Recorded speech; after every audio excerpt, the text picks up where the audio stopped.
So magandang araw na naman mga guys. At ayan, may deliver na naman tayo. Ayan, malapit dito sa GMA. Ayan. So ayan guys, dalawang trio ang kanyang na-order. Ayan, at malalaki po talaga. Ayan, nabubulol pa tayo.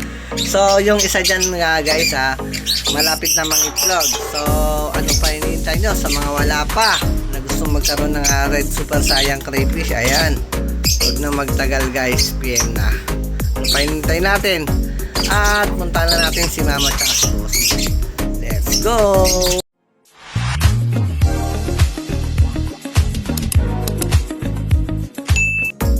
So ayun mga guys, at nandito na po tayo kay Bossy. So tatanungin natin si Bossy kung taga-saan pala si Bossy.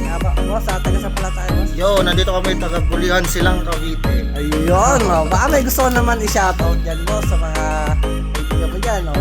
Shoutout sa lahat ng kaibigan ko. Kung saan man kayo ngayon. Ayan, sa mga gusto rin mag-alaga, shoutout na lang na boss. Ayan, Maganda. Super Saiyan. Parang luto na na boss. Sarap nga kainin eh. Ang lalaki pa yan, no? So ayan, may previous na rin yun na water plant. So ayan guys, sa mga wala pa ng red super sayang crayfish, huwag na magtagal, bili na. So ayan, hanggang dito na lang yung video namin. Maganda yung packaging pa oh. So ayan, Maraming salamat, bye bye.